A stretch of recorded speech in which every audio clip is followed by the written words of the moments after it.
That's really itty-bitty. If you want to check out some of these little critters, we recommend at least a low-power microscope. Number 3. It's really, really old.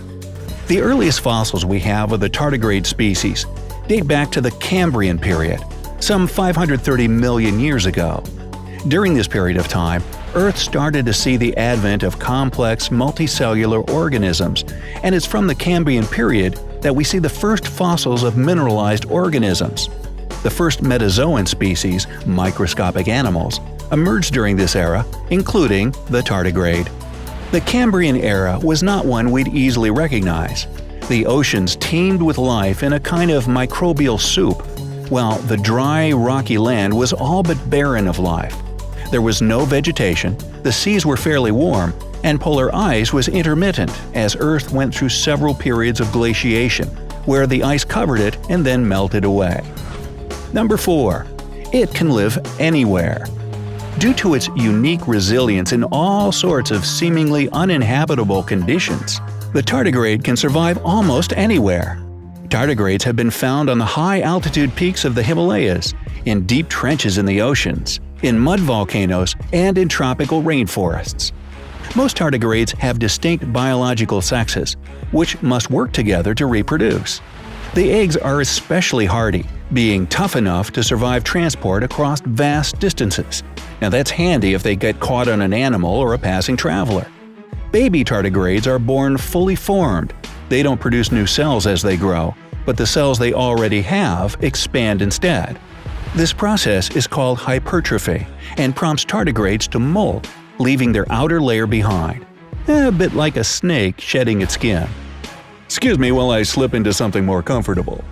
Number 5. It's mostly harmless. The tardigrade prefers to live among mosses and lichens, which are rich in its favored meals – plant cells, algae, and small invertebrates, often other tardigrades. Oh, don't worry, they're not going to be harming humans anytime soon. Mostly, tardigrades are helpful in populating new environments. Named a pioneer species, what they do is move into a new environment and help to establish an ecosystem, not unlike a gold prospector setting up shop out in the frontier. And just as prospectors do, their presence attracts other animals, in this case invertebrates, which in turn attract predators. Before too long, there's a thriving community and food chain where there might have been nothing before. What friendly water bears! Tardigrades typically live about 3 to 4 months up to 2 years, not counting the time they spend in dormant states because some nosy scientist decided to test their endurance. Speaking of which, Number 6. It's practically unkillable. As demonstrated by a lot of scientific experimentation, the tardigrade can survive in some pretty extreme environments, which would kill, and in some cases cook, any other animal. Through a process called cryptobiosis, which suspends their metabolism, many tardigrades can enter a dehydrated state to survive almost any dangerous outside environment. They curl up into a barrel shape, their bodies become glass-like, and they put themselves in stasis, during which time they're pretty much indestructible. Certain species of tardigrade can survive exposure to extreme temperatures, extremely high or low pressure, air deprivation, radiation, dehydration, starvation, or Kardashian. Well, maybe not that last one. Basically, anything that would kill a human being, a tardigrade would just shrug off and go about its business. Temperature. In terms of heat, tardigrades can survive a few minutes at a little over 300 degrees Fahrenheit, meaning you could cook them in your oven for a bit and they'd be okay. An hour in boiling water, which is only 212 degrees Fahrenheit? Not a problem. Just another day at the spa. When it comes to cold, they can last 30 years at minus 4 degrees Fahrenheit and a few days at minus 328 degrees Fahrenheit, which is significantly colder than anywhere on Earth. They can even live a few minutes at minus 458 degrees Fahrenheit, which is just a bit colder than absolute zero, the temperature at which all matter ceases to move. They can also live in liquid oxygen and liquid helium for significant periods of time. Pressure. You know how when you go swimming, the water feels heavier the lower you go?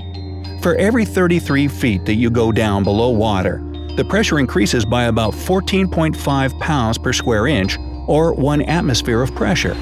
How much the air presses down on you at sea level. At 130 feet, or about 9 atmospheres, even the best divers can only survive a few minutes without taking action. By contrast, tardigrades can survive upward of 1,200 atmospheres, and some species can survive upward of 6,000 atmospheres, nearly 6 times the pressure in the Mariana Trench, the deepest part of the ocean. They can also survive in low-pressure situations, such as the vacuum of space. Tardigrades in space have been measured to live at least 10 days, including solar radiation. And, speaking of radiation… Let's speak of that. Tardigrades can withstand some 1,000 times the radiation of normal animals, dying only when exposed to 5,000 GY of gamma rays or 6,200 GY of heavy ions. By comparison, a human could easily die from 5 to 10 GY of exposure. They seem to possess the ability to repair radiation damage to their DNA very efficiently. Dehydration. Isn't this pleasant? Tardigrades can survive while completely dried for nearly 10 years and possibly longer. One subject was allegedly observed to move after 120 years spent in dried moss. Tardigrades can survive freeze-drying. When exposed to extreme cold, their body secretes water, going from 85% water to 3%. So they don't explode as the water freezes in their bodies. And if that wasn't cool enough for you, outer space. Tardigrades were the first animal demonstrated to survive in space. In 2007, a group of astronauts on the Photon M3 mission conducting astrobiological research exposed several groups of tardigrades to a hard vacuum, only to revive them back on Earth through hydration. Not all of them made it, but even the fact that some did is like something out of science fiction. The experiment did find a potential weakness in the tardigrades: high-energy UV radiation, which significantly reduced survival rates. So, if a giant tardigrade is coming after you, maybe you can use that. Good luck. So, why do we study tardigrades? Well, very few animals can achieve cryptobiosis, which basically entails shutting down their bodies and internal functions with the intention of eventually reviving. This ability has clear implications for the study of cryogenic preservation. So, if you wake up in a few hundred years, still a little shaky from cryosleep, you probably have a tardigrade to thank. Number 7. It survives extinction events. Over the course of its billions of years lifespan, Earth has seen at least 5 mass extinction events.